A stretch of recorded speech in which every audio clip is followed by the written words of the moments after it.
Hi friends, ഇന്ന് വെണ്ടയ്ക്ക കൊണ്ടൊരു രസമാണ് ഞാൻ ചെയ്യുന്നത്. അതിനായിട്ട് ഒരു പിടി വെണ്ടയ്ക്ക കഷ്ണങ്ങളാക്കി അരിഞ്ഞെടുത്തിട്ടുണ്ട്. 2 തക്കാളിയും മല്ലിയിലയും കറിവേപ്പില കൂടി എടുത്തു വെച്ചിട്ടുണ്ട്. നമുക്ക് രസത്തിൻ്റെ പൊടി തയ്യാറാക്കാം. 1 സ്പൂൺ വീതം മല്ലി, ജീരകം, കുരുമുളക്, കടലപ്പരിപ്പ്, 4 വെളുത്തുള്ളി, ഒരു വലിയ മുളക് എന്നിവ എടുത്തിട്ടുണ്ട്. ഇനി ഇവയെല്ലാം ഒന്ന് ചെറു ചൂടിൽ വറുത്തെടുത്ത് മിക്സിയിലിട്ട് പൊടിച്ച ശേഷം നമുക്ക് മാറ്റി വയ്ക്കാം. പുളിവെള്ളം 1 കപ്പ് എടുത്തതിൽ 2 ചെറിയ തക്കാളി അരച്ചത് ചേർത്ത് കൊടുക്കാം. ഒന്ന് ഇളക്കി യോജിപ്പിച്ച ശേഷം അതും മാറ്റി വയ്ക്കാം.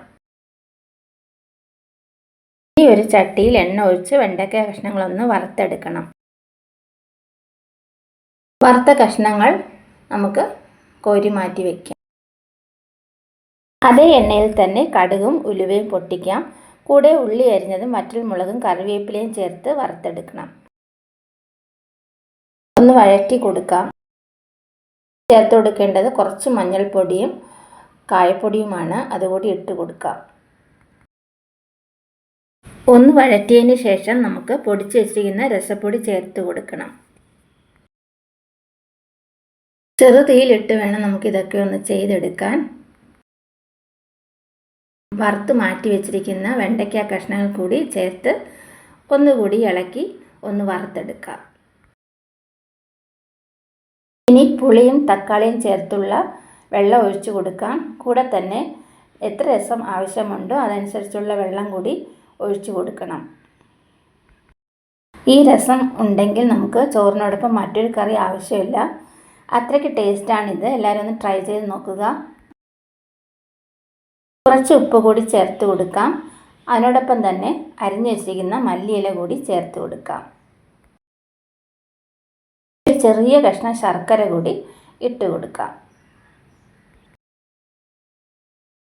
ഇതെല്ലാം ഒന്ന് ഇളക്കി യോജിപ്പിച്ച ശേഷം തീ കുറച്ചിടുക. ജീരകം ചേർത്തതിനാൽ രസം തിളപ്പിക്കാൻ പാടില്ല. തിളച്ചാൽ അതിൻ്റെ കയ്പ്പ് ഇറങ്ങുന്നതാണ്. അതിനാൽ രസം ചൂടായി പതഞ്ഞു പൊങ്ങി വരുമ്പോൾ തന്നെ നമുക്ക് സ്റ്റൗ ഓഫ് ചെയ്യാവുന്നതാണ്.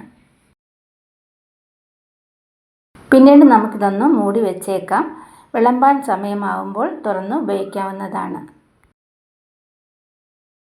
ഈ രസത്തിൻ്റെ കൂടെ മറ്റൊരു സൈഡ് ഡിഷിൻ്റെ ആവശ്യമില്ല. നമ്മളിപ്പോൾ വെണ്ടയ്ക്കയൊക്കെ വഴറ്റി ചേർത്തിരിക്കുന്നതിനാൽ നമുക്ക് വേറെ കറിയൊന്നും ആവശ്യമായിട്ട് വരുന്നതില്ല. വളരെ ടേസ്റ്റി ആയിട്ടുള്ള രസമാണിത്. വീഡിയോ ഇഷ്ടമായി ലൈക്ക്, ഷെയർ ആൻഡ് സബ്സ്ക്രൈബ് ചെയ്യുക. അതുപോലെ നിങ്ങളുടെ കമൻറ്റ്സ് എന്നെ അറിയിക്കുക.